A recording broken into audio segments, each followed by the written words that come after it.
Welcome to High Rise Properties. Today I want to discuss on lease agreement. Part of the services that we offer here in High Rise Properties is we help a tenant get a commercial space.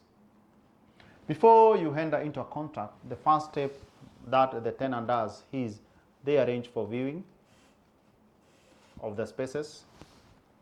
During the viewing, I always advise the landlord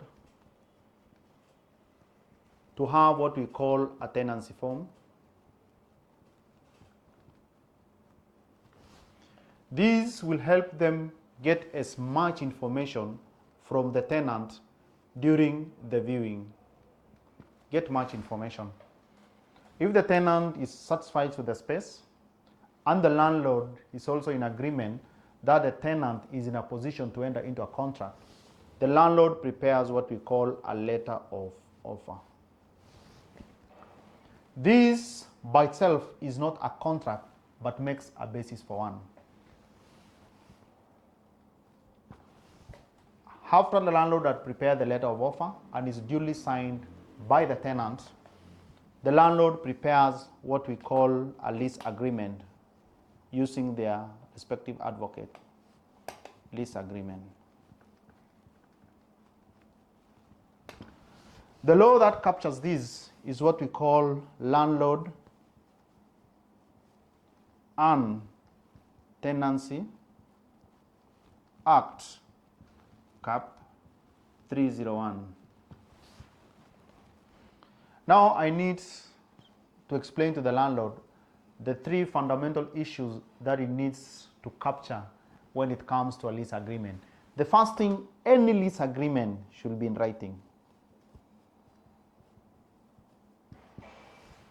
The second fundamental issue is it should not be less than 5 years. The third most important issue is it should not have what we call an exit clause. Should not have a room for termination. If the landlord doesn't consider this or any of these one, he creates what we call a control tenant.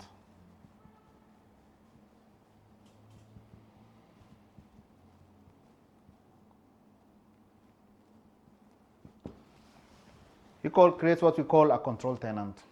So any issue that arises in between the lease, any issue, it has to be sorted with what we call a business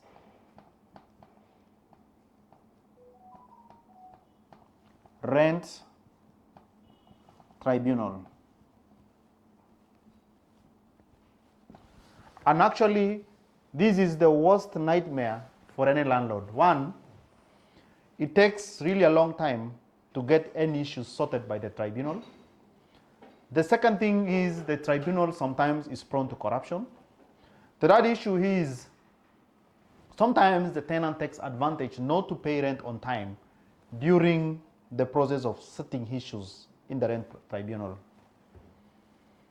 The reason why any issue has to be sorted by the business rent tribunal is to ensure that the rights of the tenant is not infringed by the landlord. For example, the tenant takes a shop. In between the lease, the landlord decides to wake up and add the rent. And then tells the tenant, look, if you don't pay this amount, XYZ rent, just get out of my space. The tenant then the business rent tribunal has to come on board and protect the rights of the tenant. Thank you so much. See you in the next video.